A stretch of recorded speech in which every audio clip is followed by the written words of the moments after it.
ಬಿಡು ಮಗ ಬಿಡು ಮಗ. ನಮ್ ಹುಡುಗಿ ಬಗ್ಗೆ ಇನ್ನೊಂದ್ಸಲ ಕೆಟ್ಟದಾಗಿ ಮಾತಾಡಿದ್ರೆ ಸರಿ ಇರಲ್ಲ ನೋಡು. ನನ್ ಮಗನೇ ಇನ್ನೊಂದ್ಸಲ ಫ್ರೆಂಡ್ ಅಂತಾನು ನೋಡಲ್ಲ. ಎತ್ತಲೆ ಕೈ. ಈ ಭೀಮ್ಗೇನ ಅದು ಬರೀ 2 ದಿನದಿಂದ ಸಾಯದ ಸ್ಟೋರಿ ನೀಡ್ತದಾನೆ. ಅವನಿಗೆ ಬ್ರೇಕಪ್ ಆಯ್ತು. ಆ ಹುಡುಗೋಸ್ಕರ ನೀನ್ ಕೊಡಕ್ ಬಂದ್ರೆ ಹೋದ್ರು ಹೋಗ್ ಬಿಡ್ ಮಗ. ಇಷ್ಟೆಲ್ಲ ಆದ್ರೂ ನನ್ನ ಹತ್ರ ಯಾಕೆ ಹೇಳಿಲ್ಲ ಮಗ ನೀನು?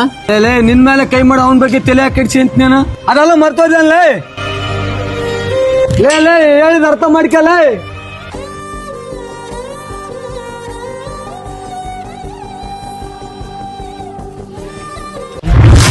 ಏನ್ ಮಗ ನೋಡಿದ್ರು ಮಾತಾಡ್ಲಾರಂಗ್ ಹೋಗ್ತಿದ್ಯಾ?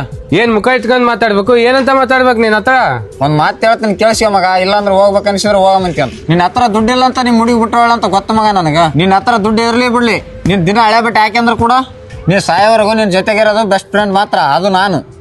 ದಯವಿಟ್ಟು ಹುಡುಗಿಗೋಸ್ಕರ ನಿಮ್ ನಂಬಿದ್ರಂತ ಫ್ರೆಂಡ್ಸ್ ನ ಯಾವತ್ತೂ ದೂರ ಮಾಡ್ಕಕ್ ಹೋಗ್ಬೇಡಿ. ನಾ ಹೇಳಿದ ಏನಾದ್ರೂ ನಿಜ ಅನಿಸಿದ್ರೆ ಎಸ್ ಅಂತ ಕಮೆಂಟ್ ಮಾಡಿ, ಆದಷ್ಟು ಈ ವಿಡಿಯೋನ ಶೇರ್ ಮಾಡಿ.